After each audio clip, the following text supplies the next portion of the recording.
My name is Nancy Proctor. I just want to welcome you all to the Peale. And for those of you who may not have been to the Peale before, you can be forgiven. We were actually shuttered for 20 years, starting in 1997, and we just recently reopened after 5 years of renovations. So we have reinvented ourselves as Baltimore's community museum, but I did want to tell you a little bit about our past. We're the site of many, many firsts, if you will, for the city and for the country. This is the oldest museum building in the Western Hemisphere, actually. It was opened in 1814 by Rembrandt Peale, back in a time when there were very few museums anywhere in the world, and certainly very few that had been purpose-built to be museums.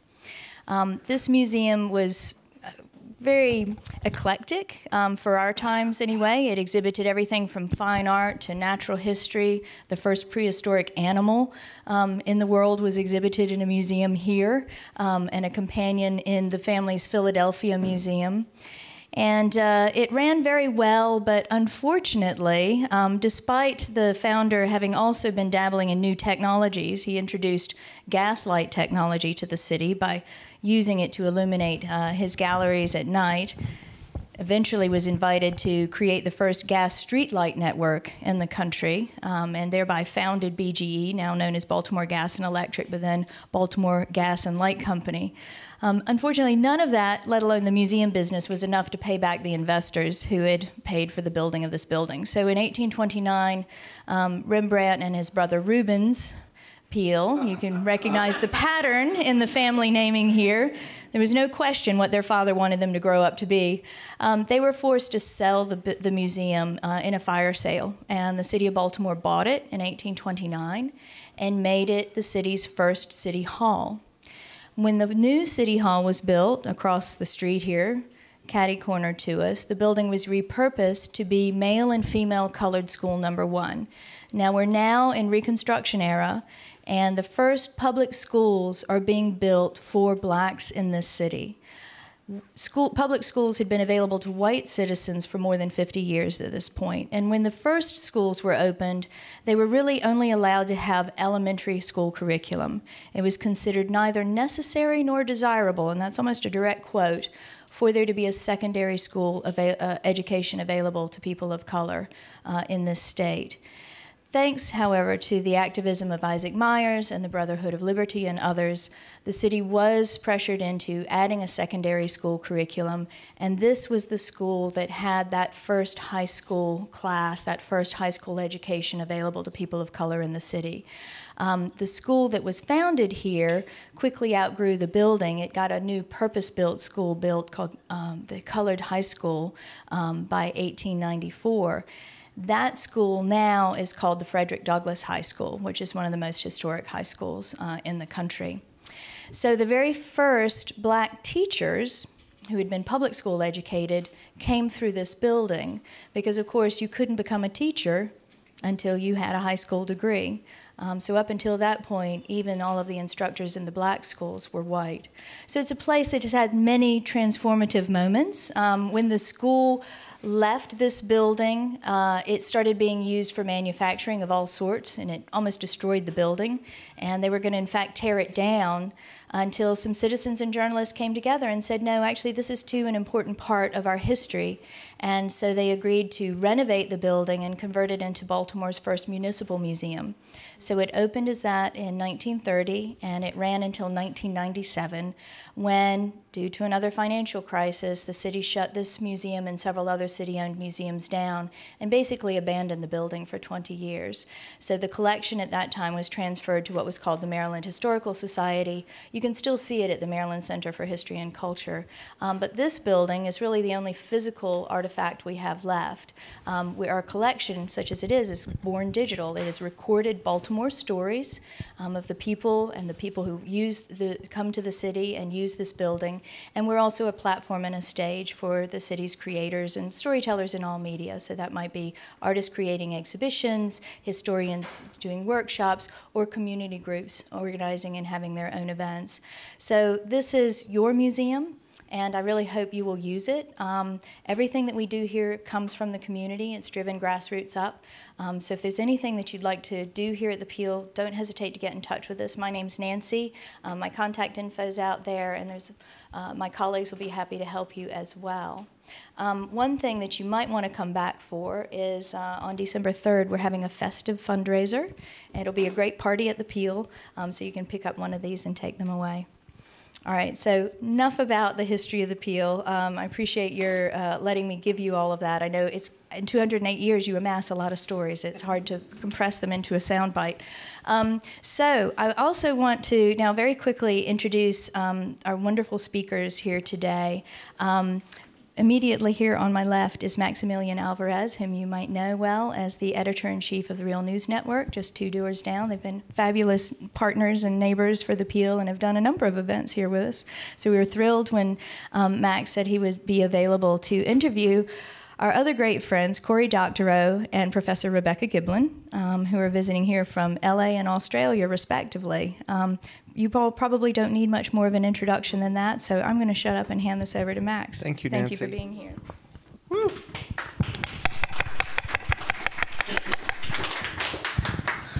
All right. Well, geez, thank you all so much for coming out in the cold.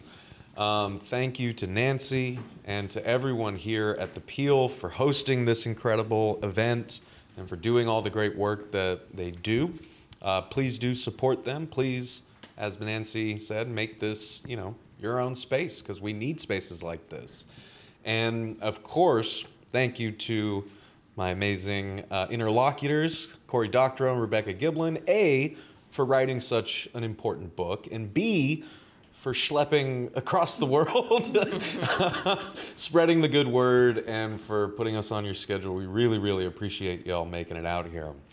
And I do mean it when I say this is a vital book, right? And the examples for what Cory and Rebecca talk about in Chokepoint Capitalism are everywhere. We just got a hilariously and awfully poignant example this week. And now it looks like the Department of Justice is going to be investigating parent company of Ticketmaster on antitrust grounds after hashtag Swiftgate. So the name of the book is Chokepoint Capitalism: How Big Tech and Big Content Captured Creative Labor Markets and How We'll Win Them Back. And I'm going to read a passage from it in a second, but just to sort of frame this for us. Competition, we're told, is the lifeblood of capitalism, right? It is the foundation undergirding the entire system upon which, capitalism depends. It is the basis, supposedly, for the entire social contract that, we enter into in capitalist society. And yet, as Cory and Rebecca brilliantly detail in this book, as they term them, pathologies endemic to capitalism and to the entire capitalist system naturally and inevitably tend towards concentration, towards anti-competition, monopoly, monopsony, exploitation, rent-seeking, so on and so forth, right? This is where it all heads. And again, I think we can all feel that on a day-to-day level. Corporate concentration is on steroids right now. Record profits are, across the board in different industries, all while workers' wages have remained stagnant for decades, all while suppliers are being squeezed. So there seems to be one clear group that is making out like bandits in all of this, while the rest of us collectively suffer in innumerable ways. And I think that the work that Cory and Rebecca have done in this book not only helps us better diagnose this problem, but I think in a truly remarkable accomplishment of the book, they spend a great deal of time talking about how we get ourselves out of this mess. And as I mentioned in the subtitle to the book, they do focus intently on creative labor markets, right? As we're going to talk about in a minute. Thank you. as the sort of proverbial canaries in the coal mine. And you know, as go the creative workers, so will go the rest of us, I think is really one of the taglines here, and we're going to understand why. So here's something that Cory and Rebecca write in the final chapter of their book. Quote, "Knowledge and culture are vital to human thriving. Art gives expression to new ideas and movements and cultures. Making and experience it can be an act of solidarity or protest. It can succor our traumas and heighten moments of joy. Music, poetry, fiction, memoir, sculpture, painting, and dance are all necessary to making sense of and bearing being human. We need people to be able to dedicate their professional lives to these crafts. Creative workers and producers deserve a better deal, one that delivers them a dignified and fair share of the wealth generated by their work. We've shown some of the key actions that can get them there, like enshrining. Let me skip ahead, actually. I didn't want to mark up Nancy's book. So, in the ongoing war of capital versus labor, between oligarchy and democracy, capital is clearly ascendant. Wages in most developed nations have stagnated over the last 40 years, though productivity has risen steeply. At the same time, profit margins in concentrated industries are rising. Anti-competitive flywheels are everywhere, locking in users and suppliers, making markets hostile to new entrants, and leveraging that power to force suppliers and workers to accept ever lower prices. We are sharing less in the returns of our work because choke points are sapping our ability to bargain for improved conditions and pay. Monopolies and monopsonies have become endemic, squeezing the life out of customers and suppliers. And then there are the uncountable corporations who don't quite meet the extraordinarily high standards required by U.S. antitrust law to earn that label, but which also use their control over choke points to siphon away a disproportionate share of value, particularly from other people's labor. Now, Cory, Rebecca, I don't want to ask y'all to kind of rehash, right, the analytical breakdown that you give of what choke point capitalism is, how it came to be, what it looks like, right? I was hoping, in fact, that we could start by sort of, demonstrating what choke point capitalism is to people by looking at different people in this system and how this system affects them, right? So sticking with some of the examples that we've already mentioned, let's talk about, your average, Joe Schmo Amazon Prime subscriber, right? Who orders a lot of stuff on Amazon Prime. Who here orders from Amazon Prime? It's okay, you can admit it, all right? So let's talk about, from the average Amazon customer side, Amazon small vendor who has to use Amazon's marketplace to sell whatever it is that they are producing, and even an Amazon worker at a fulfillment center like the one that we have down the road. And then on the other side, you all do an incredible job talking about services like Spotify, right, and what they mean for musicians.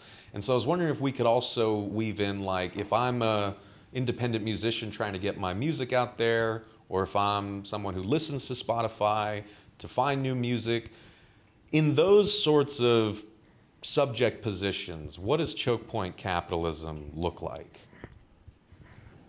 Do you want to start, or shall I? You start. I'm Sure. still writing down all of the, before I forget, all of the ones that we're going to talk about. Well, so Amazon's an interesting example, and it's interesting in part because the DC Attorney General brought a landmark antitrust case against Amazon. So antitrust law, you should understand, doesn't do much. It's been a dead letter for about 40 years, but the one thing that it's supposed to protect us against is high prices. Basically, the posture of antitrust regulators these days is, so long as you're not making prices go up, you can form a monopoly that does anything it wants to everybody except for the consumer. And if prices go up, then the regulator will step in. In practice, they rarely do. And it is this very narrow eye of the needle that people keep trying to thread their antitrust cases through with varying degrees of success. Lots of people are arguing that we should have a more expansive view. But in the DC case, they actually just try to thread this one little needle. So if you want to sell on Amazon, if you want to sell goods, you have to sell on Amazon because we've all got Prime, right? Once you got Prime, you're almost certain not to look anywhere except Amazon if you're trying to buy goods. That you've already spent your $150, so you're definitely gonna shop Amazon first if you can get there. So that's all the users being corralled, all the customers being corralled into Amazon's little walled garden there. So the sellers want to be there. But it's not enough to merely sell through Amazon, because if you're not a Prime seller on Amazon, then you're not going to show up in the search results. So to be Prime, you have to do things like fulfillment by Amazon, which means that you've got to send your stuff to Amazon's warehouse to be shipped and so on. And then if you want to show up in the first couple of pages of results, you probably have to pay what they call advertising fees. It's just payola to be on those front pages. They have a $31 billion a year advertising market. Almost all of that advertising is just people who sell on Amazon bidding against each other to be at the top of those listings. So very hard to make money on Amazon. North of 50% of what the consumer pays for goods on Amazon from these independent sellers is just gobbled up by Amazon's fees. And so what they do is they raise the prices, right? But they don't just raise the prices on Amazon, because Amazon has something called most favored nation status, which you'll hear about. I think Rebecca might talk about Spotify. You talk about Amazon. Yeah, and we'll talk about how most favored nation status shows up in all of these scams. So most favored nation status means you can't sell more cheaply anywhere than you sell on Amazon. And so that means that if you take the same goods and you want to sell them at Target or just at the local hardware store, the local bodega, you can't charge less than you charge on Amazon. So even if you never shop on Amazon, you pay higher prices because of how Amazon works. So let's look at how this plays out for the people who want to write books and sell them on Amazon. Amazon has a subsidiary called Audible. Audible is the world's most successful audiobook marketplace. Depending on what genre you're talking about, they control 90% or more of the marketplace. Audible has a condition that if you want to sell your books on Audible, you have to agree that they can wrap your audiobook in an encryption technology called digital rights management. And under a law from the Clinton era, the Digital Millennium Copyright Act, it's illegal to remove digital rights management, even if you have permission from the copyright holder.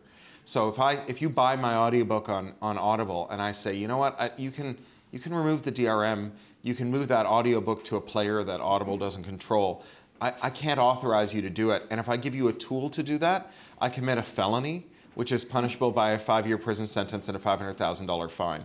So there's a kind of stick that locks in all of those listeners for audiobooks, but there's also a carrot. And the carrot is that if you are an Audible subscriber and you get that 1 credit every month, until very recently, until labor organizing, Audible had this incredibly generous deal where if you were done listening to your audiobook, they would say at the end of it, hey, just in case, if you didn't like that audiobook, you can return it for your credit back. You can get a second audiobook with your 1 audiobook a month subscription. In fact, you can return it months after you've listened to it. You can return it after you've listened to it several times. And they would bombard their listeners with these enticements to return the book. Because if you return the book, they would claw back the royalty from the author whose book they had sold on the platform. Now, if you're an independent author and you wanted to sell on Audible's platform, you use something called ACX. And again, until a recent spate of labor organizing, if you put your book on ACX, the book that you personally financed out of your own pocket, you couldn't sell it anywhere else for 7 years. So you're stuck in this platform where you can only sell there for 7 years, and Audible gets to give back the credit to the listeners and take it out of your pocket, which means that the subscription is worth more. So they've wrapped the listener in bonds of iron, right? They've said you may not remove the DRM from the books you've bought and go somewhere else, and in silk ribbons. right? We will give you back your credit. All you have to do is say, I didn't like that book as much as I thought I would, even though I listened to it 3 times and I've had it for a year. And they'll give you back that credit. So this was called Audiblegate. The authors who discovered it did some more digging. One of the authors involved is a forensic accountant who now writes mystery novels. Wrong person to... Forensic fraud thrillers. Forensic fraud thrillers. She estimates hundreds of millions of dollars in wage theft. So you can see how this lock-in, this choke point, allows the firms to sometimes screw their buyers, right, the customers, right, as it is the case with all the hard goods you buy from Amazon, whether you're buying them on Amazon or not, but also screw the producers. So these independent authors are getting the shitty end of the stick from Audible and having their pockets picked at every turn. And that's how these monopsonistic markets work. A monopsony is like a monopoly, except the buyer has power instead of the seller. The only place you can sell your audiobooks is Audible, and so Audible is the buyer for your creative labor. They have all the power. They can set the terms, and they can treat you in extraordinarily bad ways. That's a pattern that we see throughout the creative industries. So let me talk a little bit about the music markets, but for recorded music. And these markets, we spend a lot of time on music markets in the book, but they are rigged in just about every way that you can imagine. And then the compounding effect on this, particularly for independent musicians, is really kind of extraordinary. So let me unpack at least some of them. Not all of them, because then we'll be here for many hours and I will miss my flight. All right, so let's start with... first of all, record contracts. Record contracts have been traditionally extraordinarily abusive because record labels were previously the only way that if you were a recording artist, really the only way that you could get your music out to audiences, and particularly the majors, which controlled the physical distribution into stores. That allowed them to gain a lot of control, and then they had the resources to buy up lots of other catalogs of recorded music after file sharing began and there was blood on the walls, and a lot of these companies were going under. So they came to control, these big 3 record labels came to control almost 70% of the world's global recorded music market, and they own the 3 music publishers. They control the song rights as distinct to the sound recordings, that control almost 60% of global song rights. And so even though then we don't need them in the same way today for artists to get their music out to audiences, the fact that they control those copyrights, which can last, close to a century, has allowed them to not only shake down artists in their contracts, but also to shape the future of recorded music markets, which they've done with streaming. And so it might be, you've heard a lot about how streaming royalties are, really low and not many artists make much money from that. But you might have less awareness that the reason they work the way that they do is because the big 3 designed them that way. And certainly they work a lot better for the major labels than they do for any other form of label. And so there's a whole bunch of reasons for that, but we probably don't have much time for me to get into it. But one of the really critical ones is that the major labels, in order to let Spotify get off the ground, right, they were acting as if they're doing Spotify a huge favor to let it try and create a market to replace the revenue that was lost to peer-to-peer file sharing. When, of course, we know now that, and I think a lot of us knew at the time, but we know now from the empirical research, the reason why people were infringing so much is because they were really interested in having access to the entirety of the history of world's music at their fingertips, the convenience of that and the range of it, instead of being limited to what you could get in a tiny record store, was what was really the killer app for that. And so as soon as people had a reasonable, legitimate alternative, like they do with music streaming, they came to pay. The same we see that with music, with movies and TV shows. But the major labels said, okay, well, if you want to have a go at doing this, you're going to have to give us a whole bunch of equity in your company, right? And then we will give you permission to do this. So the biggest labels had this huge equity stake in Spotify, which gave it a massive conflict of interest. because when they were negotiating for the royalty rates, they were also thinking about, what kinds of royalties are going to maximize the amount of money that we're going to make through our equity? Now, the thing with that equity share is that when they negotiated it, they had this really neat little thing that they had put in their contracts, and they'd had that for decades, that any money that they brought in that was from use of music but was not attributable to any particular song, they didn't have to share with artists at all. And the equity stakes were like that. And so when they came, and look, that's subsequently been reformed, again, because we got a bit of transparency. There was a Sony contract with Spotify that was leaked, and all of the musicians who had suspected that these deals were being structured to cut them out saw for sure that these deals were being structured to cut them out. And there was a big hullabaloo, and they did, through like a big public shaming campaign, manage to get some reform to that. But at the time, this is exactly what was going on. So what happened, if we fast forward to when we get to Spotify's IPO, it was time to renegotiate the royalty rates that the artists were going to get. Now, you might think that's a time when the labels have really got leverage to do the best that they can for their artists, right? That's not actually what happened. The major labels, even though they had Spotify over a barrel because Spotify needed those catalogs in order to be able to do its IPO, they negotiated for lower royalty rates for their artists because as shareholders, they knew that was the thing that was going to give them the biggest bump in their shareholding, right? And so what this means for independent artists is that when those independent labels came back to the negotiating table, because it was their turn to renegotiate their contracts, all those major labels had something called a most favored nation clause, which is what Cory alluded to, which sets the ceiling, like the most that anybody can get. And so those independent labels who didn't have the benefit of that, that potential upside from the equity, they came back to the negotiating table to find the ceiling was actually lower than before, not higher. And so their artists were getting less than what they were getting in order to subsidize the huge windfall payday that the majors were going to get. And so what we're seeing here is exactly the same playbook across all of the creative industries that we look at. And Amazon actually made a picture for it. We've put it in the book. They call it this virtuous flywheel, right? They talk about how this is the secret to their success, that they've got all of these efficiencies, they've got this lower cost structure, which means lower prices, that attracts more customers, that brings more traffic, and so then we've got more sellers. It's all delightful, right? It's a beautiful cycle and it all continues. But we hired an amazing illustrator called Lauren Kennard to draw our idea of what was really going on instead. So this is not a virtuous cycle. It's an anti-competitive one.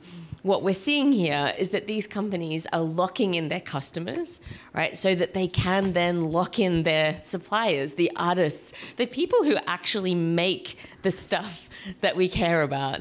And then once they've got their customers and their suppliers locked in, they use the revenue that they make from that to eliminate their competitors so that those people have got less and less choice about somewhere else to go. This is why so many people raise their hands when with the question, who's a Prime member? Because what are the alternatives in so many places? How many hours would it take you to replicate the convenience of getting that? Because local shops and commerce have been hollowed out by Amazon's dominance as a result of it, using these price structures to force out those competitors. And then once they've done that, that's when they really put the squeeze on. The final part of this flywheel that's really going around is that they're forcing their workers, their suppliers, these creative laborers to accept an unsustainably and unfair low share of value. So that's really what's going on, what we try and show in the first half of the book. Well, and to really emphasize the visual of the choke point, right? Cory and Rebecca frequently invoke the image of the hourglass. Right, so imagine that type of shape, right? And you've got sellers, producers on one side, and then you've got buyers, consumers on the other side, and you've got this vice grip on the neck of the middle point, right? That's what Amazon's doing. That's what Spotify's doing. Frankly, that's what all of these massive corporations are doing because of what, y'all detail in the book. And one thing I wanted to also just kind of emphasize, picking up the role of the Amazon worker, right? Like this impacts all of us, right? And again, there's one clear group, a small group that's kind of making out like bandits here, while everyone else is pissed off at what's going on, but no one really feels like they have any power to do anything about it. So almost 2 years ago, for the Real News, I drove down to Alabama and spoke with workers at the Bessemer Fulfillment Center that was attempting to unionize with the retail, wholesale, and department store union down there. And they got 2 shots at an election because Amazon was found to have cheated and broke the law during the first election, because they can't, right? And when I say that this impacts everyone, and something that Cory and Rebecca write, they talk about this sort of paradigmatic shift that occurred in the last half century, where, the calculus by which we determine whether or not there's an antitrust problem, is focused on consumer prices. If prices are low, there's essentially no problem. There's no smoke, no fire. That's what Amazon is able to do with this system. And one of the ways it is able to do that is by grinding its workers into dust, right? And a lot of these workers are also purportedly the consumers who are going to buy the stuff on Amazon. And so when I spoke to workers down in Bessemer, a deindustrialized town, majority black, twice the national poverty rate, yes, the wages at Amazon were higher than the average low-wage worker in Bessemer. But as the union and the organizers pointed out, if you look at the greater Birmingham area, Amazon is paying at least $2 less than unionized warehouses in that area. So you are grinding workers down. Amazon's fulfillment centers have a turnover rate of 150%. Amazon itself, by its own internal studies, has said we're going to run out of human beings to churn through our warehouses by 2024 at this rate. That also has an impact, right? Because you can artificially keep costs low, but it comes at the expense of the human beings who are making that process happen. We all know the horror stories, and I heard them firsthand. Workers, work to the bone, walking multiple football field lengths, just to retrieve something to fulfill an order, their knees breaking down, so on and so forth. And so that is a part of this too, right? So if you have lower wages, you're being taken advantage of, you're being exploited, you're being run into the ground, that is the cost of these artificially low prices. And one thing that I wanted to ask y'all about is, this notion that creative workers are, as I said before, the sort of proverbial canaries in the coal mine, right? Because you write in the book, quote, "Today's creative labor markets give us a glimpse of what a geographically unbound labor market might look like," right? So there's something very telling in what Chokepoint Capitalism is doing to creative labor markets that we should all be worried about, because it's not just creatives who are experiencing this, but this feels like the trend towards which, all other labor markets are going. I was wondering if y'all could talk a bit more about that. Well, yeah, do you want to talk about the location independent stuff, and then... Well, I guess we all found that with COVID, right? That we have been told for a long time that for blue-collar workers, robots are going to take their jobs. Have you ever seen a robot try and open a door, or those hilarious videos where you try and get a robot to do just a really basic task and it's just laughably bad at it? So we're pretty actually surprisingly far from that for a lot of things that humans can just do without even thinking about it.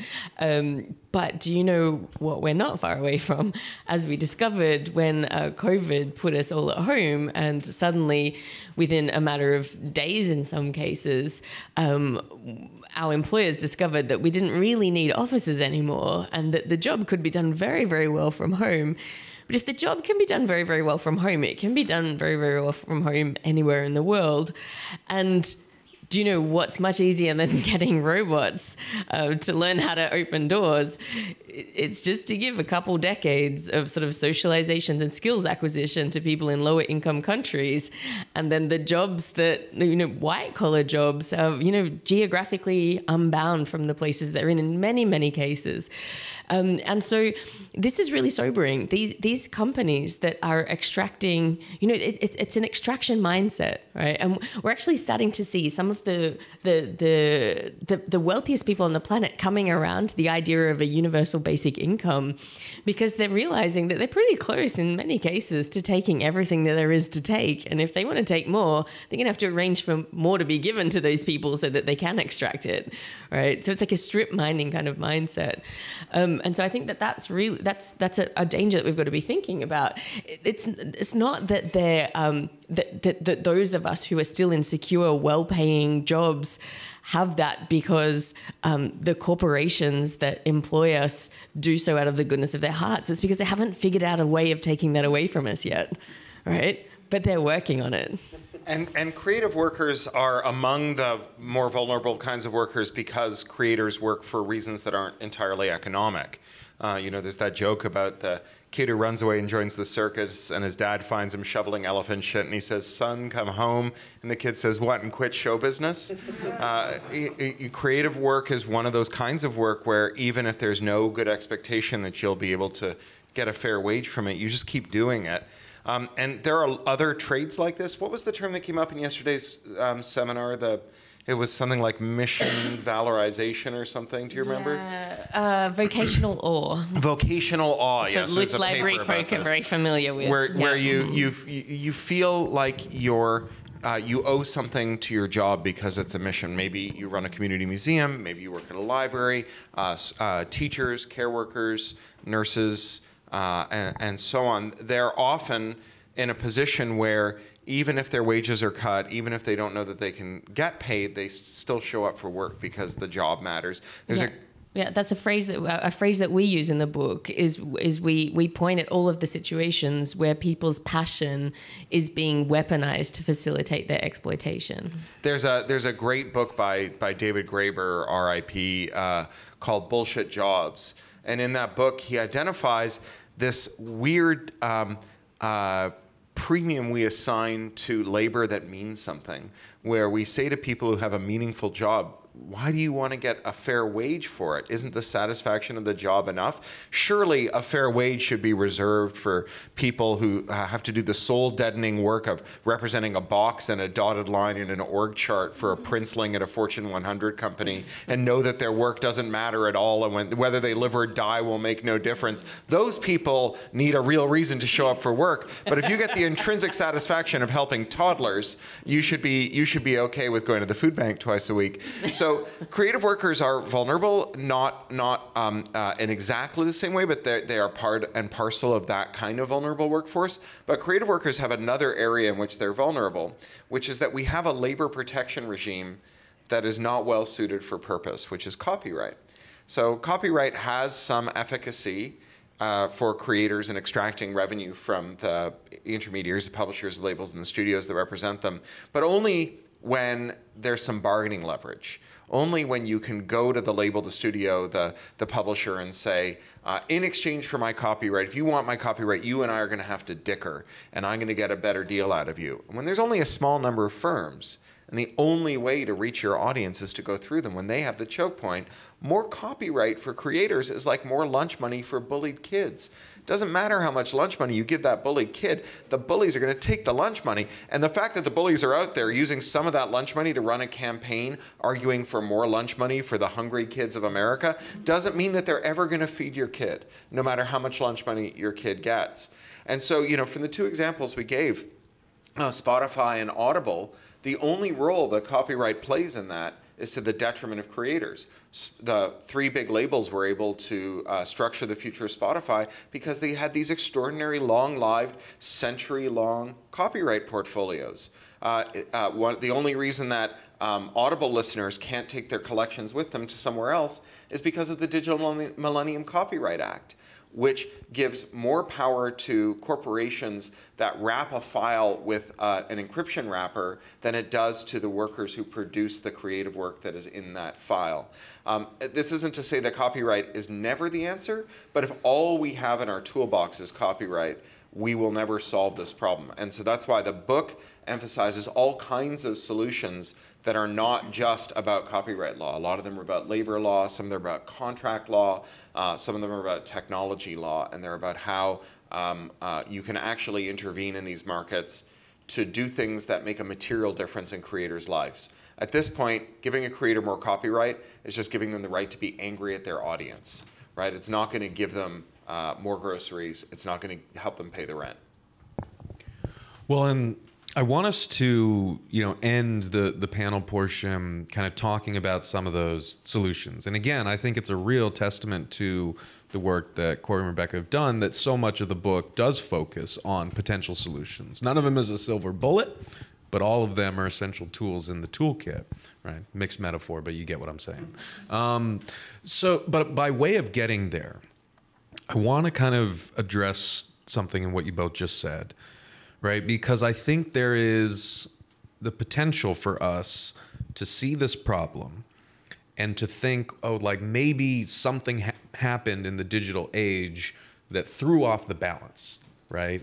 That these corporations had access to types of technologies that allowed them to cheat what was before an okay system, right? A system that was working fine. But I think this is not going to shock anyone who knows anything about me, or I imagine any of us, but I mean, I'm all for, ripping apart the, problematic and I think unsustainable foundations of capitalism as such.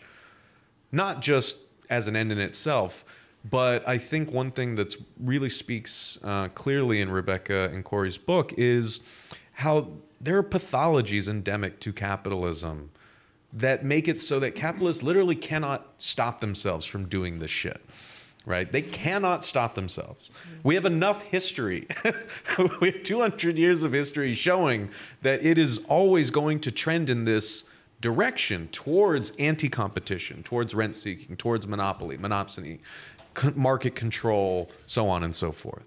Right. And so I wanted to ask you both if you could say a little more about that sort of, inherent pathological nature that shows that the solution to this problem is not fine tuning, twisting some knobs and kind of adjusting things at the margins, but that this is a systemic problem that leads to the systemic, issues that we've been talking about. Yeah, I mean, these richest people on the planet, Peter Thiel says competition is for losers, right? Warren Buffett salivates over businesses that have wide sustainable moats. This is the orthodoxy being taught in business schools now, right? It's that you don't compete. It's that you find ways to prevent competition. You find ways to, take that vice grip. That was a really beautiful way of putting it. You find ways of getting that vice grip in the hourglass so that you can take away the value of other people's labor without actually having to do it. And that's why, when you look around at the richest people on the planet, they didn't get that way from making things or providing services themselves, but just from finding ways of extracting the value of the people it actually did. That's bananas to me. It's completely backwards. And we've reached the stage now where no one's even, rich people are not even contemplating making, it's just Douglas Rushkoff has this great new book out as well called Survival of the Richest, where he also talks about this, the idea of the mindset and going meta, and that this is the only way that people are thinking about making wealth. So we're so far down this track now. But if we want to think about, well, what does this mean for us? What actually does trickle down when we have this kind of mindset in society, right? Because we're always told it's going to trickle down. What does trickle down? What I think trickles down is emptiness and disconnection, right, from these economic systems and these conditions. And it's actually a feature, not a bug, right? We're supposed to feel disconnected and empty because then we will fill that with ever more consumption and ever more production, right? But we're more than ambulatory wallets, right? We're much more than that. But I'm not convinced that humans are great at figuring out what are the conditions of a good life. And part of the reason for that, I think, is often we're so burnt out and exhausted from having to deal with the lives that we are living, which again is deliberate, so that we don't have the energy to be able to challenge the status quo. And so I think, what we have to do about that is we have to start making the first steps towards changing the system. As we sometimes say, like the only way to eat an elephant is one bite at a time. You're going to make those first steps and then start, maybe freeing up some resources and some energy, getting some hope and motivation to be able to do more. Because all of the people, I'm sure there's lots of people in this room who do activist work and organizing work and know how much burnout accompanies that. It's just exhausting, but finding ways that we can share the load and take those first bites is really kind of what we're trying to urge with this book, and join the calls for other people who are trying to create a movement to understand that this is all part of the same fight. Yeah, I think that this idea that our markets have become very concentrated because of some technological factor, it doesn't bear up to scrutiny. I think the tech giants would like us to think so. I think they would like us to think that they're evil geniuses, because if they're going to be evil, at least we can call them geniuses. And there's no point in fighting back because they're so much smarter than the rest of us. When you look closely at what they've done, it doesn't require genius. It just requires no regulation and unlimited access to the capital markets. Google did not become this giant dominant company by inventing the greatest products in the world. They did invent one great product. They had a really good search engine, pretty good Hotmail clone, a browser that's okay if it isn't a little creepily surveillant. But what they do have is a lot of money. Everything that they've done that's successful that isn't those three things is something they bought from someone else. Their whole ad tech stack, their whole video stack and display advertising platform, their mobile stack, their server management tools, their customer management tools, their HR tools. They bought all of that stuff from someone else. And where they tried to make their own versions of it, it crashed and burned. Because they're not an idea factory. They're a buying things company. And that was conduct that we historically prohibited firms from doing. We didn't let them buy their rivals. The great forces of history did not create a moment in which monopolies occurred because of things that were beyond our power. We got monopolies because we stopped enforcing monopoly laws. It's like, how did the paint on your house get so faded? Well, you stopped repainting your house. It wasn't because the sun changed, right? It was because you stopped doing the thing that you used to do to maintain the system that you had. And when you stopped, it broke down. I think we're about to see a version of this at Twitter, right? It's Twitter is not going to fail because the great forces of history bore down on the moment. Twitter's going to fail because they fired the engineers that kept the systems running. And so when we address ourselves to solutions in the book, we don't address ourselves to individual solutions that are about, like, how do we, drag Jeff Bezos out of his mansion to a guillotine or something. We talk about systemic solutions, because if it wasn't Jeff Bezos, it would be someone else. It's the system we have to fix, not these individuals, as colorful as they are and as rent-free as they live in our heads. They're not the problem. The problem is the system that lets them be there. And so, for example, at one point in the book, we have a chapter on contracting terms. Contract is a matter of state law. State law is relatively easy to change compared to federal law. All entertainment contracts are signed, to a first approximation anyway, in California and New York, Washington State because of Amazon and the games companies, and Tennessee because of Nashville. And if you have a royalty basis in your contract probably gives you the right to audit the basis on which your royalty is calculated. When you go and you do those audits, you'll often find that money is owed to you. We cite one company in the book that does record industry audits. They've done tens of thousands of them over decades, and this is going to shock you and surprise you, but in all but one instance where they found an error, It was in the favor of the label and not the artist. We have no explanation for this. Some kind of horrible localized probability storm. It must be very hard to be an accountant in a world in which every time you roll the dice, it just lands on its corner, just hovering and never flips onto a face. But it is terrible stuff. And when you find those errors, we have a source in our book who had a 6-figure error in their favor. And you say to the label, I'd like the money you stole from me now. They'll say, you are adorable, but artists can't do math. And you've just misunderstood the royalty statements. But I tell you what, no hard feelings. We're good-natured slobs. We will cut you a deal, like 50 cents on the dollar. You don't have to sue us because you can't afford to. But if you want that settlement, you have to sign a non-disclosure agreement. And your auditor has to promise that they won't audit us again. This is like the murderer being able to say to the forensics crew, you know, welcome, gentlemen, dig anywhere in my garden you'd like for those missing bodies, but not in that back corner on the left. I'm very sentimental about it. Again, contract is a matter of state law. We could amend our state contract law in 4 states. We could do it in any one of those states and make a difference. And we could just amend it to say, as a matter of public policy, non-disclosure cannot be enforced where it pertains to material omissions or errors that redound to the detriment of people who are owed a royalty for creative work.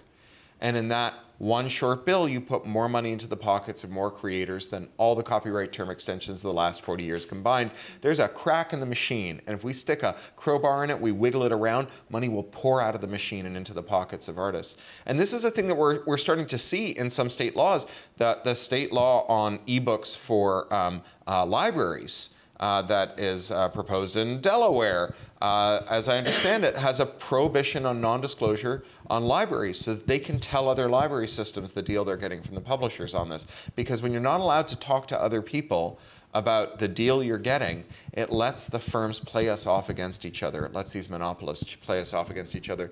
The book is full of these systemic solutions. None of them are individual solutions. You're not going to recycle your way out of climate change, and you're not going to shop your way out of monopoly capitalism.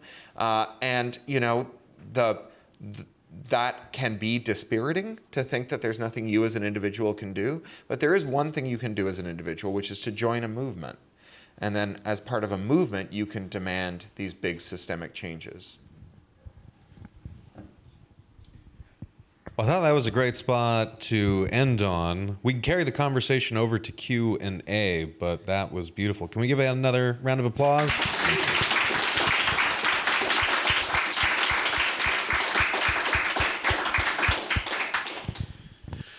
Anyone got a question on their minds? Yes, sir. You spoke about laws related to ebooks in states, and in Maryland, we are the only state that did. Maryland. I said Delaware. I meant Maryland. Yes, in our new Actually, could we give Michael a mic? Because I think this would be really good to have on the recording, actually. So Michael is a real expert on this and has been leading the fight. I wanted to go somewhere slightly different than the laws, just say, but what happened when we had that was that Senator Tillis from North Carolina attacked the state and set the Copyright Office against us. And we ultimately didn't prevail in that. But the law was found to be unconstitutional at the federal level, and so we're going to have to tweak it. But my question to you is, even at a state level, although we had unanimous passing in Maryland, we know that there were states where this law came forward where the legislators came forward to kill it. And at a federal level, we actually tried an ebook law. And in Rhode Island, and when the CEO of Disney calls up the legislator and says, and the legislator listens, how are we going to be able to affect change when there's powerful forces at work in legislation to keep things exactly the way they are, and there's billions of dollars against us? Yeah, so this is what I was talking about how we eat the elephant, right? Another analogy is you're a mountain climber, right? And you've got a whole mountain ahead of you, and that's where we are right now. You know, I love it when Cory says, well, if you wanted to get there, you wouldn't start from here, right? This is a really tricky spot to be starting to climb the mountain from, because we have allowed these companies to grow so strong and to have so many resources and to drain the rest of us of ours. And so when you are a mountain climber in those circumstances, you can't map out the whole path from the beginning, right? But you can start to see the first few holds. And so really that's what we're trying to map out in this book. What are all the ways in which we can sap this excessive corporate power? Now, we've used the word monopsony before. We had it a lot more in this book on the first draft, and all of our readers begged us to take it out because they say it's a horrible, horrible word. We think we can make it sexy. So the thing about monopsony that's really, really important, these powerful buyers, like the way that Amazon's a powerful buyer when it comes to publishers and authors, the way that the big three record labels are powerful buyers when it comes to recording artists and so on, it arises at way lower market concentrations than monopoly does, right? So that's one thing that makes it way more dangerous. And another thing that makes it way more dangerous is traditional antitrust remedies, that conduct remedies, which is where you get companies to pinky swear they won't abuse their power, like we did with Live Nation as a condition of it being allowed to swallow up Ticketmaster. How well did that work out? Really not so well. And then there's structural remedies as well, and that means things like breaking companies up. These remedies don't work particularly well. It can take, how long was it with IBM? With AT&T, it took 69 years from the first antitrust action until they were broken up in 1982. So that's not awesome, and really, really expensive as well. But do you know what? These remedies we know are even less effective when it comes to monopsony than it does for monopoly. But we do know what does work, right? And there are three things. So directly regulating excessive buyer power, encouraging new market entrants, and supporting the building of countervailing power in like workers and suppliers. So in the context of libraries, for example, initiatives like the one that we were talking about earlier to ban NDAs so that libraries are allowed to talk to each other about the contractual terms that they've managed to negotiate so that they're able to get a little bit of extra power in their negotiations with these behemoth companies, right? That kind of intervention is the kind of thing that we can do to start taking those first little steps up the mountain. And so I think that rather than, and that's what, what Max was talking about, that, we don't have silver bullets here because there is no silver bullet, right? If there was a silver bullet, we would have found it already. What we have to do is these many, many, many interventions and keep the pressure on and keep talking to Congress people, our representatives, to be demanding that they don't just do things like give more support bills for more copyright, but they actually support targeted interventions that are going to achieve the things that they say they want to achieve. That's what I would say. Cory, do you want to add anything to that? Yeah, I mean, I think that as beloved as libraries are, and as important as creative work is, and as large as the megaphone as some creative workers have, we are not a force to be reckoned with. But if you add to us everyone else who's on the wrong side of one of those hourglass-shaped markets, if you understand that we're all actually fighting different facets of the same fight, then we become a coalition that I think will be unstoppable. I think that's what we're going to need as well. So James Boyle, that runs the Center for the Public Domain with Jennifer Jenkins at Duke University, wonderful law professor, he tells a story about how before the term ecology was in widespread use, people didn't know they were fighting the same fight. You care about owls, I care about the ozone layer. What do your nocturnal avians have to do with the gaseous composition of the atmosphere, right? It's the term ecology that turns 1,000 issues into a movement. And, the number of people who struggle under monopoly and monopsony, it's really just nearly everyone with the exception of a few shareholders of a few large firms. If you're angry because all the beer comes from two companies, you're angry about monopoly. If you're angry because all of the world shipping is done by three companies who for years have been telling their regulators to shut up whenever the regulator said, hey, those economies of scale you're getting from making your ships bigger, they're going to run into problems when one of them gets stuck into the Suez Canal. You're also pissed about this kind of market concentration. If you're a glasses wearer, and you've noticed that your glasses cost 1,000% more than they did a decade ago, it's because one company, Luxottica Essilor, owns every eyewear brand you've ever heard of: Coach, Dolce & Gabbana, Oliver Peoples, Bausch & Lomb, Oakley, all one company. They also own LensCrafters, Sears Optical, Target Optical, and Sunglass Hut. They also own the largest lens lab in the world. More than half the world's lenses come from them. And iMed, which is probably your insurer, because it's the single largest eyewear insurer in the world. And they've hiked prices 1,000% over a decade. We're all on the same side. We're all on the same side with the people who are angry that the professional wrestlers they grew up watching are now begging for pennies so they can die with dignity of their workplace-related injuries on GoFundMe. The reason they're doing that is because instead of 30 leagues, there's one. And the rapey, Trumpy billionaire who owns it reclassified them all as contractors and took away their health insurance. We are all fighting the same fight. And once we realize that we're all fighting the same fight, along with all the people who are angry about the concentrated power of the oil companies and the coal companies, then we can make real change.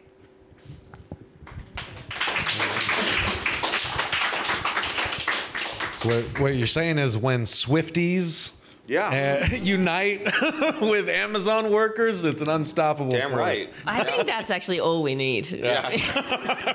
I would not want to get in the way of that. Yes, sir. Yeah, thanks. I wonder if you guys could talk about this a little bit from a cultural standpoint. I mean, I sort of see these challenges as emergent properties of systems like you guys do. I also see systems as sort of emergent properties of culture. And one thing that turned my head a couple of decades ago was there was somebody who was working for me who was like a recovering Wall Street broker. And he helped me understand over a few month period that this ethos of raping and pillaging is not a bunch of people going, oh, I bet we can get away with this kind of nefarious thing culturally. There's actually a strong belief that it's the right thing to do, that it's the moral thing to do, that the rightness in the world happens when there's winners and losers, and the people who know how to tune these technocracies to really take advantage of people deserve what they get.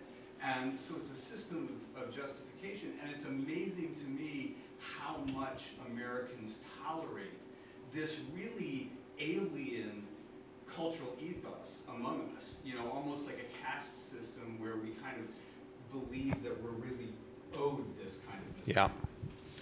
Yeah, so the question for the video is about this ideology of greed not just being good in a kind of Gordon Gekko sense, but greed being a mechanism where an inequality whereby we create these engines of productivity and produce shared prosperity. That it's only by being as big a bastard as you can possibly be that we can kind of unleash the power of markets. You know, you may have seen this report in ProPublica about the company that helps landlords jack up rents. And part of their argument is that if you let humans decide when to jack up the rents, their sentimentality will get in the way of charging what the rent should really be. And when you drill into it, they'll say, oh, well, the thing is, if the rents go high enough, that it will tempt in more developers to build more properties, and then you'll get the rents falling. And it's the only way that you resolve the housing crisis is by letting some people, thousands of people, be put into housing precarity or homelessness, because that's what lures capital into the market. And you know, they have a kind of side tale, which is that governments can't build housing, right? And they point to the problems of public housing in the United States. And what they never mention is all the places where public housing does work. And to the extent that you even talk about, say, Vienna or the UK before Thatcher sold off the council estates, there's a kind of weird American exceptionalism where this country that is billed as the greatest country in the world suddenly becomes the worst one, right? Like, well, Americans are just too stupid and greedy to build housing the way the Viennese did. There's something in the schnitzel that makes you capable of building housing that Americans could never build.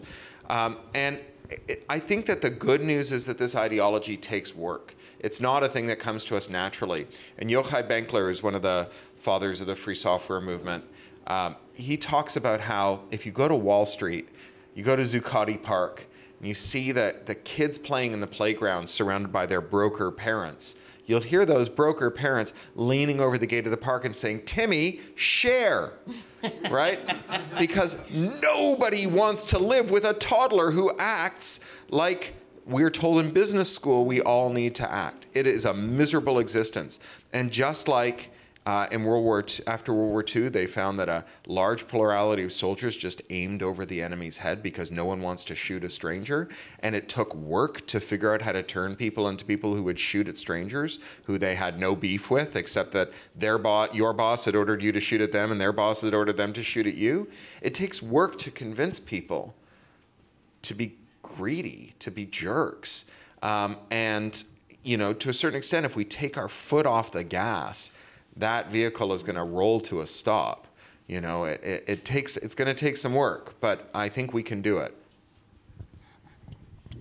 Well, also in terms of kind of the broad spectrum of potential solutions or partial solutions, right? I'm hoping that this week, is another chink in the armor of the capitalist ideology that leads us to believe that if someone is a billionaire, they are inherently smarter than us and more deserving than us. And we are watching in real time how untrue that is. Elon Musk is a dipshit, and he's like, everyone is seeing in full view.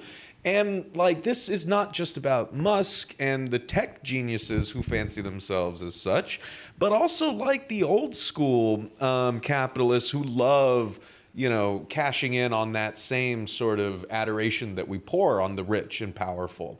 One example that I would give is Warren Buffett, right?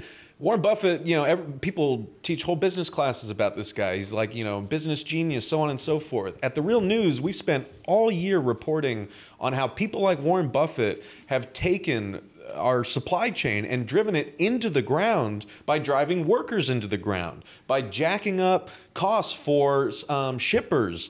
So everyone is pissed off. Workers are quitting in record numbers after having their numbers slashed by 80% over the past 40 years.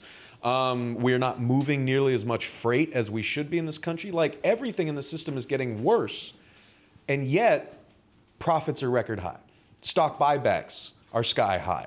And the only genius that Warren Buffett has is that he located a fixed infrastructure. No one's going to be building more freight rail lines in this country. And it's not a competitive market. It's a cartel. The main companies that own the freight rail lines, they each got their lines picked out. They're not competing with anyone. So they can just, again, squeeze that resource, charge more to shippers, and slash their workforce to pile more work onto fewer workers, move less freight, and just rake in a bunch of money. All right. Sorry, we had a hand up there. Yeah. Could I? No. This isn't about me.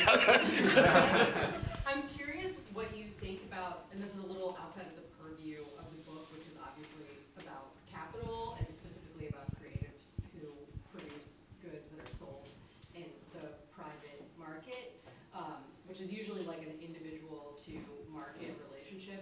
But I'm curious what you think about academia broadly, and maybe broader than that, the nonprofit industrial complex, because it seems to me that particularly, this has been happening for a while, but particularly post-COVID, there's been a move to try to capture the intellectual property of intellectuals who are within the either public universities or private universities that are funded by the public through the tax abatement of their nonprofit status. So, an anecdote is a friend of mine who's faculty at the Johns Hopkins School of Public Health. As soon as the pandemic began and classes were all moved to remote, she was asked to record all of her courses, which she previously refused to do. There had been some kind of suggestion of this in the past, but all of a sudden this became a sort of mandate that people were being asked to sign off on, which was to sign off on on recording their lectures and giving over the intellectual property of those lectures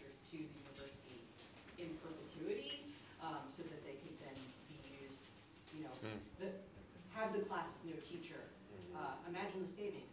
So I'm curious if you have any thoughts. I realize it's a little outside of what your specific area is, but it seems like the university is becoming more privatized and trying to do a similar thing to capital in these big capital markets, and it seems like there's a relationship there. Well, again, I would say it's all part of the same thing. I'm a professor at a law school in Australia.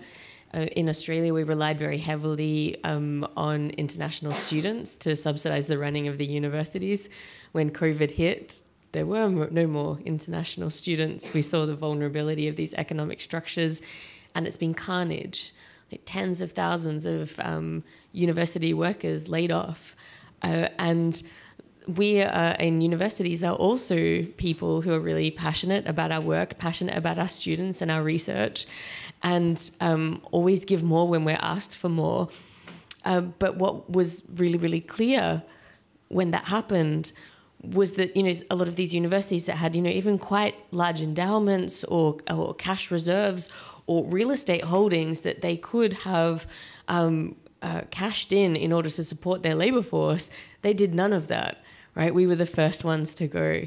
And I think that this demonstrates exactly the kind of the same pathology, right? That it's not about the people, it's about the money. And I was thinking when you were talking before, it's something that I think about quite often. I literally do fantasize about this. What if instead of valorizing people like Warren Buffett, we valorize the people who are kind and who dedicate their lives to their communities and who build connection and who make things better, right? What would that society look like in terms of taking your foot off the gas pedal? Like if instead of and what's been kind of wild to me, so many things following Twitter in the last week, but every thread, talking about another absolutely batshit thing that Elon has done is there will be Elon fans in there going, oh, you just don't get it. He's so smart, right? It's wild to me, right? So these people just really valorize that. But what if we valorize something really different? And how do we go about building the society that does that? So I think this is a very circular and probably unsatisfactory answer to your question. But I do think that's absolutely happening. It's been happening for decades in the academic publishing markets as well, where these massive corporations have been extracting huge amounts of value, billions of dollars every year from academic labor forces that are subsidized by the public. And we've just allowed that to happen too. We have to stop allowing these things to happen. We have to demand different. We have to demand better. I want to maybe have a slight pushback. I agree with your point that academic workers need to be fairly compensated and that that they should be treated with dignity and so on. But I think that we run the risk of saying, in the Spotify example, say that the problem is that all the music is available and not that the problem is that the artists aren't being well compensated. I think pedagogically there's a good reason to record lectures, right? I just think that the problem isn't students can access a lecture later. If they miss a class, they can go back and look at it. We can make it open access. I'm a visiting professor at the Open University in the UK where we sort of invented MOOCs, right? Our classes are available for free. We used to broadcast them over the terrestrial airwaves. We still do for some of our courses, but if you want to get credentialed, you have to pay to get the examinations and the invigilation and the evaluation and so on. And recorded lectures are incredibly helpful as well for people who don't have the same first language that the lecturer is in and so on, so many. All of that to me is fine, right? The problem isn't that, just like the problem with Spotify isn't that we can get all the stuff, the problem with tertiary education having recordings of professors is not the recording of the professor, it's the economic arrangement that accompanies it. But, I'm all in favor, particularly public universities, making the stuff that is financed through public financing public, right? Again, the problem isn't that if you do work on a vaccine at a public university with an NIH grant, that then doesn't become your patent that you get to exploit. The problem is that once you file that patent, the university's technology transfer office sends it to a rapacious pharmaceutical giant that makes sure that the 2.5 billion people in the 125 poorest countries in the world don't get a COVID vaccine until 2025, right? Like that's the problem. It's not and you know, we should fund our universities well, and we should make sure that those researchers are well compensated and so on, but it shouldn't be through the creation of exclusive rights regimes to over publicly funded work. I think that one of the tricks that large firms and corporate mindsets like to play is to try and trick us into thinking that we have to take the good with the bad, or the bad with the good rather, right? So Google wants you to think that it's impossible to search the internet without being spied on in every conceivable way from asshole to appetite, right? But Google ran a non-surveilling search engine for the first 5 years, and it was the best search engine on the internet. And it wasn't until 5 years into their business that they were like, we should monetize this by spying on people. You know, Mark Zuckerberg wants you to think that there's no way you can talk to your friends without being spied on. Facebook used to bill itself as the non-surveilling alternative to MySpace, and they didn't spy on you, right? So these are totally separable. We can have universal access to all human knowledge and well-compensated academics. We don't need to choose between those two. We can do both. You know, you can have universities where students get a lot of individualized attention, and where there's not just a professor but lots of people helping the professors without having precarious adjuncts who have to go to food banks, right? The problem isn't that there are lots of adjuncts on the payroll. The problem is that they're paid so badly. And so I agree with you entirely that the corporate mindset within the university that sees the academic workers as a resource to be squeezed is a huge problem. But I just want to be clear that the answer isn't to enclose knowledge that's produced at public expense. It's to fairly compensate the workers who do that work. But I do think, definitely quite Cory. But I do think that the fact that in this example that professor sees that providing that access to that knowledge is a direct route to her potentially losing her job, right? This is a huge problem, right? And this is, again, it's the exact same pathology, because she is almost certainly right. Well, I think that, I agree with you that recording of lectures and having recorded lectures be available is a good, and it certainly should be the case with publicly funded universities. But I think exactly what you're saying, if what you're being asked to sign is that this is no longer your intellectual property, and it can be used for whatever, including replacing you. But see, I think the only reason that that's a problem is because you know that these universities will replace you if they possibly can, and this is exactly the same thing that we're talking about. Right. Yeah. Well, and it feels like the lunch money example, right? It's the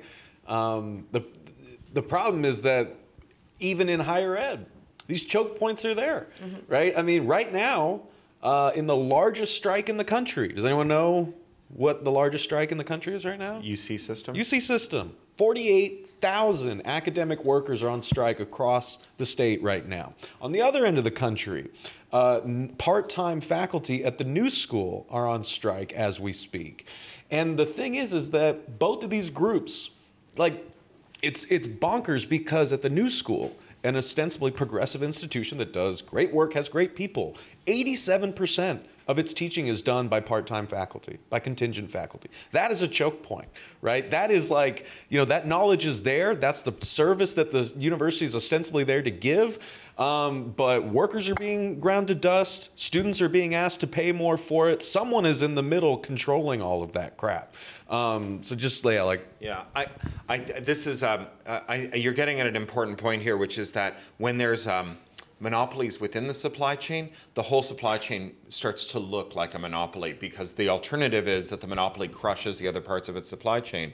So the university will doubtless say something like, well, all of academic publishing is concentrated into just a few hands, and they're screwing us. All of scholarly publishing is concentrated into a few hands. They're screwing us even worse. So, our faculty need to publish in top-tier journals, and then those journals charge us 5 and 6 figures to subscribe to them. Our students want to get the textbooks, but the textbooks cost more than they ever did, and we have to figure out how to subsidize them. So we have to figure out how to concentrate. You see this in every industry. So in the US, when pharmaceutical companies were allowed to concentrate, they turned around, they started raising the prices they charged hospitals. Hospitals then started to create regional monopolies so that they could bargain back. And they would say, oh, you want 100 times more for your chemotherapy drug than you were charging us last year? Fine, well, no hospital within 300 miles of this place is going to buy your chemotherapy drug anymore. And they could get the pharma companies to budge on prices. But then they turned around, they screwed the insurers.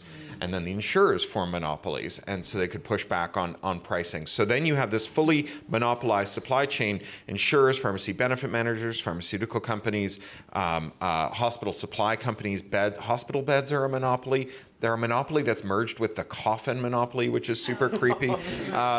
But saline is a monopoly. All the saline in America is made in one factory in Puerto Rico, which is why after Hurricane Maria, you couldn't get a bag of salt water. And in every one of these cases, they're merged to monopoly to fight each other. The only groups that aren't monopolized in that supply chain are the healthcare workers at one end, who have worse wages and worse working conditions, and the patients at the other end, who pay higher prices and get worse care. And everyone else is, yeah, they fight with each other a little about who's going to get what, but the one thing they all agree on, the one thing they're all on the same side, is that these guys and these guys can go fuck themselves, because they're just there for the taking. And this is true in publishing. We just saw a wonderful thing where the DOJ, or the FTC rather, managed to convince a court not to allow Simon & Schuster to be bought by Penguin Random House. Penguin and Random House used to be 2 separate companies too. Now they're one. And before that, it was hundreds of separate companies. Yeah, if you list out all the imprints they bought, it just goes on forever. It's like farcical. But about a decade ago, there was a big antitrust case because all the publishers got together to conspire with Apple not to allow their books to be sold on Kindles, only on iPads, because Amazon was selling ebooks below cost because they wanted to lock in all of the readers to the Kindle platform. And when the 6 big publishers get together and they collude to raise prices on ebooks, that is illegal, and they got slaughtered by the FTC. But if those 6 companies become one company, and instead of the CEO of Random House, the CEO of Penguin, and the CEO of Simon & Schuster meeting in a smoke-filled room to fix prices, the president of Penguin, who works for Penguin, Random House, Simon & Schuster, the president of Random House, who works for Penguin, Random House, Simon & Schuster, and the president of Simon & Schuster, who works for President Random House, Simon & Schuster, get together and do the same thing. That's just business. And so, yeah, we've now stop those firms from further concentrating. That's good news. Simon Schuster and Penguin Random House had this bizarre thing that they said, which was that they would bid against each other for books if writers wrote really good books. And Stephen King went in and said, that's just nonsense, right? That's like a husband and wife bidding against each other for the same house. It's crazy. It's never going to happen.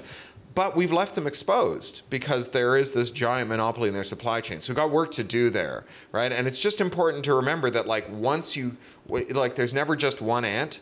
There's never just one monopolized part of your supply chain. As soon as you got some, you get it all the way up and down the supply chain, and they crush all the businesses that don't form monopolies. And in the end, you get monopolies up and down, and then the only people who are left are customers and workers, and they're the ones who really get shafted.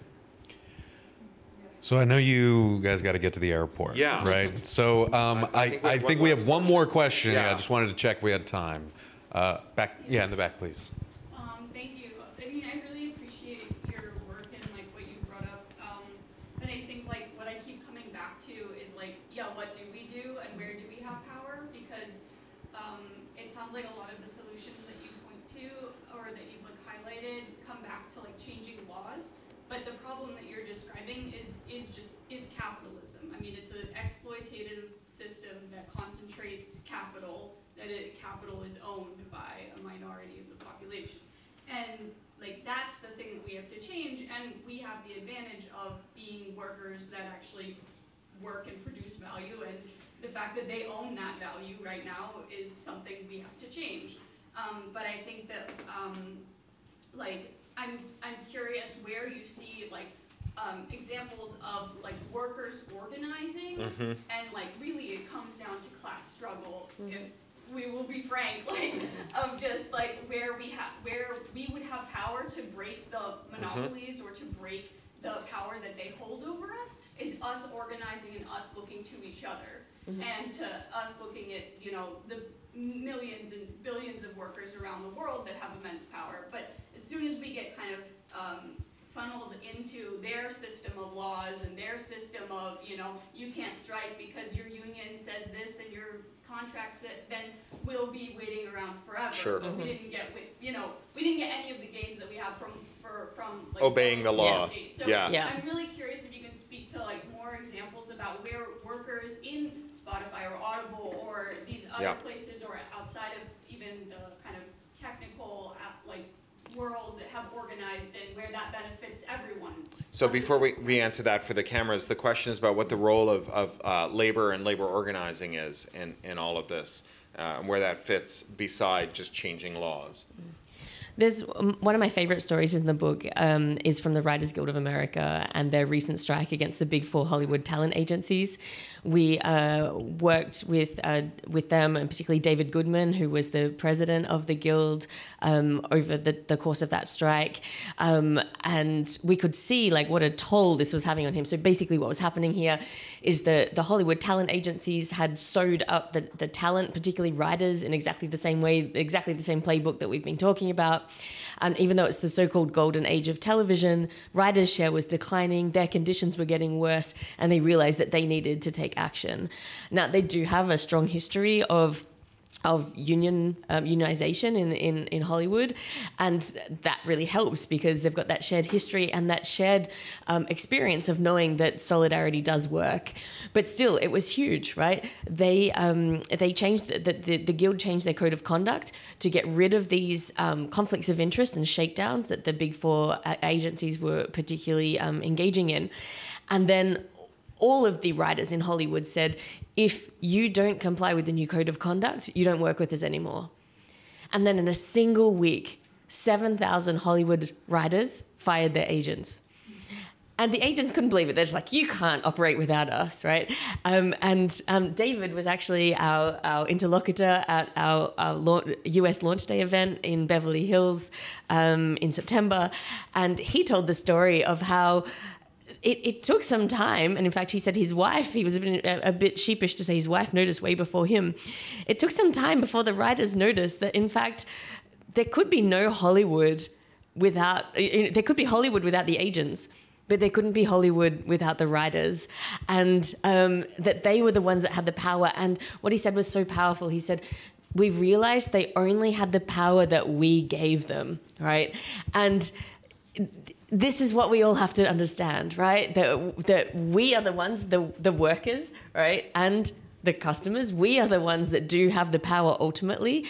Individually, nothing at all, but collectively, we've got all of it, right? So we have to realize that, and we have to find ways of exercising that power and doing what's necessary to achieve that. May I say something? As a small business owner, and I know you gotta go. Yeah. So we had opened a store in Pigtown in Baltimore, and we were told that we were stupid and crazy for doing that for all kinds of different reasons, right? And we've been there 3 years now. My wife owns it. We work there. We have 3 part-time employees. We prioritize their wages over our own. We budget about 20 hours a week for each of us at $17 an hour, while paying a minimum of 15 when you start, and our manager makes 21 and budgets more hours. So we are some place that is attempting to do things in a subversive way, a backwards-ass way, a way that might drive us out of business, I don't know. But we are doing everything we can, and we serve our community. We provide a bunch of affordable opportunities. We give books out every single day. And we buy, the bookmarks you see are sourced from a local printer. The shirts that we wear are sourced from a local printer. So we are practicing cooperative economics. And I just want to say, it is that hard. It is that hard, and it's set up that it's so difficult to do things in an ethical way, especially when you claim to be about community and you claim to be about equity, and then when you back it up by doing it, there's a cost and there's a deep, deep risk, and it's very, very difficult. And I just thank you for this work. Thank you. Everybody's out here interested because I'm excited to see this. So it's an excellent time to point out that we can make your books non-returnable if you would like to get one from Charm City Books back there. We'll deface the hell out of them, so if anyone's interested. Yeah, but this is exactly the kind of business, and the more businesses we have like this working together, and then that's a different kind of flywheel we can create, right? And I'm just, congratulations on doing this, and I'm really glad to hear that. We've raised the property value of our landlord. Oh, good. So that's the other thing, right? Like you have these deadbeat landlords in Baltimore, and that's where I want to see the laws change. We talk about crime in Baltimore, but we don't talk about the economic crime of out-of-town development and investors who are holding neighborhoods hostage. Well, and just on that note, just to kind of close out, I think the thing to emphasize, and I'm seeing a lot of workers do this, and they're telling me this. In fact, a lot of folks that I've interviewed are bringing this fight to their workplaces. I'll give one example. Vincent Quiles, an incredible organizer who led the unionization effort in Philadelphia at Home Depot. Horribly anti-union company, right? And he realized in the process of this unionization effort that everyone was pissed off about something. Everyone was being overworked, including the managers. And then he was like, the person who's responsible for our misery is not in the store. So you're not the enemy. If you're as a small business, you're trying to practice cooperative economics, right? In a city like Baltimore, the enemies are the developers who are getting tens of millions of dollars from the city, and the politicians who are just rubber stamping that, and all of that money's going out of the city. What Vince Quiles said to the union busting consultants who said, we don't have enough money to pay you guys what you want. And also, we already invested $1 billion in our workforce last year. Vince responded immediately. He was like, you guys spent $15 billion on stock buybacks. So you spent 15 times more on your shareholders than you did on the 500,000 employees who make your business run. The enemies are actually doing us a service because they're making themselves a smaller target. And to Cory and Rebecca's point, we have to keep our eyes fixed on that target and build solidarity wherever we can and train. If we're all like Care Bears, focusing our shit on the people at the top, we can win. So let's give one more round of applause to Rebecca and Cory.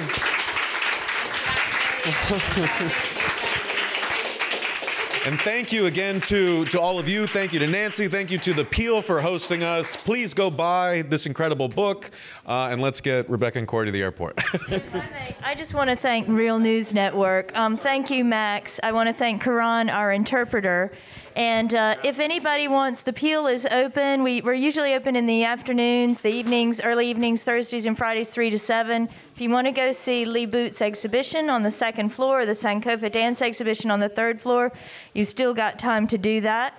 And also, if you would like to take away books from the MuseWeb conference, who've kindly kind of underwritten this event, they're on the back corner there, and they are free. Thank you all for coming.